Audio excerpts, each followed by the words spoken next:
nagkatipon-tipon upang ikaw ay aming pasalamatan sa dakilang kaarawan po namin pong ipinagdiriwang Panginoon. Lord, salamat po sa kalakasan, sa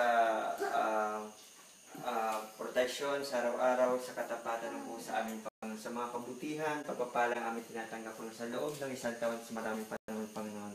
Lord, dalangin po namin ng mga pagkain na aming pong pagsasalusaluhan na nasa table po na ito ay yung pong basbasan at pagpalain upang mabili po sa amin ng kalakasan. Salamat po sa mga nagluto, naghanda pa nito at dalangin po namin yung mga mahal po namin sa buhay na hindi po namin kasama dito, na nasa ibang bansa, na nasa Italy, Panginoon, lahat ng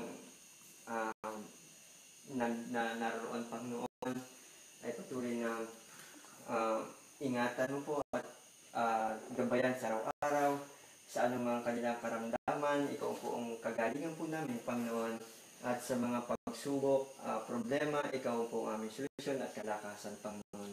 Lord, salamat po sapagkat alam po namin ikaw ang dahilan, kaya po kami nagdiriwang ng Kapaskuhan, sapagkat naparito ka sa lupa upang kami ay iligtas at linisin sa lahat po na aming mga pagkakasala, Panginoon.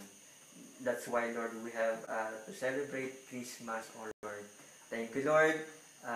Sa iyo po namin maingat na binabalik at ikaw lang po ang karapat-dapat na tumanggap ng papuri, pasalamat at pagsamba. Ito po ang aming samot na langin sa pangalan ni Jesus. Amen. Amen.